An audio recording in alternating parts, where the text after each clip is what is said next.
I heard it from a patient. It was really long ago. I'm going to tell the story of how he told it. He is currently inside a psych facility. It all started a few months ago. I and my cousins would play hide and seek in my room. Well, my room was kind of large. We used to play after turning the lights off. One day my parents were out and we were getting bored. So we decided to play this time we would play in the entire house. Not to mention without the lights. We loved that game. So my cousins agreed. We were 5 in number. My house was small. There were only 2 bedrooms and a single bathroom. There was also a living room attached to the kitchen. I hid alone in the kitchen. One of my cousins was looking. I was pretty sure I was alone in the kitchen, for I could hear my cousins whispering inside the living room. I hid inside a cupboard.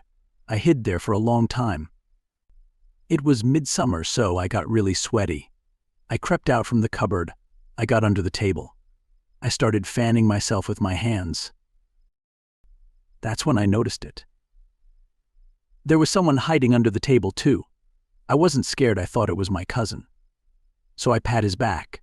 Well, that's what I assumed. It was a he. Anyways, he didn't move or look back. He felt so cold. It was quite common not to talk with one another while playing, so I just hid there until someone turned the lights on. I flinched as the sudden light really hurt my eyes. When I looked properly, my cousin wasn't there anymore.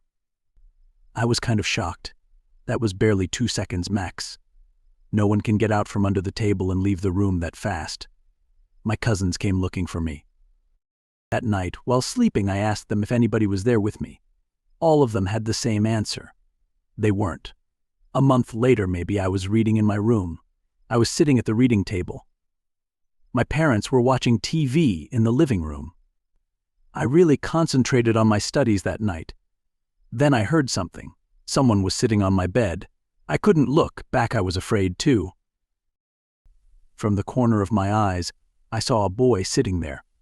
I should probably mention that none of my cousins were there at our house. The thing started moving close to the table. I was frozen.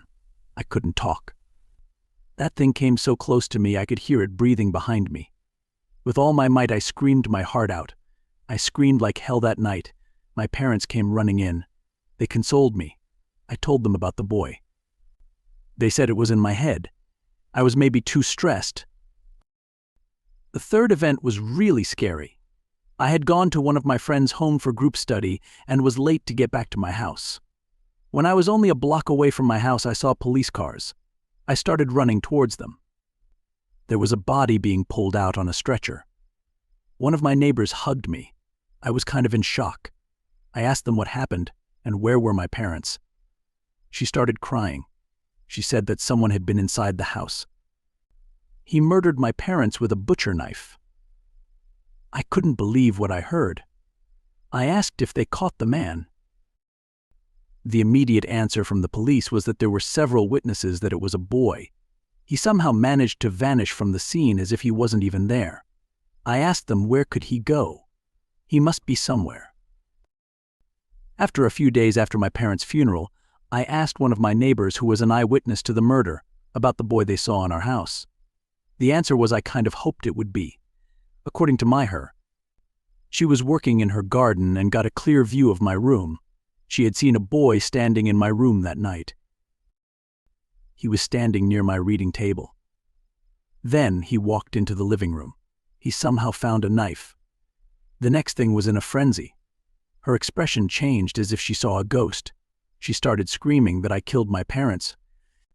I was the one inside the house that night. She called the cops. It's been a long time since I've been inside a cell. No one visits me. Why would they? I'm a murderer. But I know I'm not.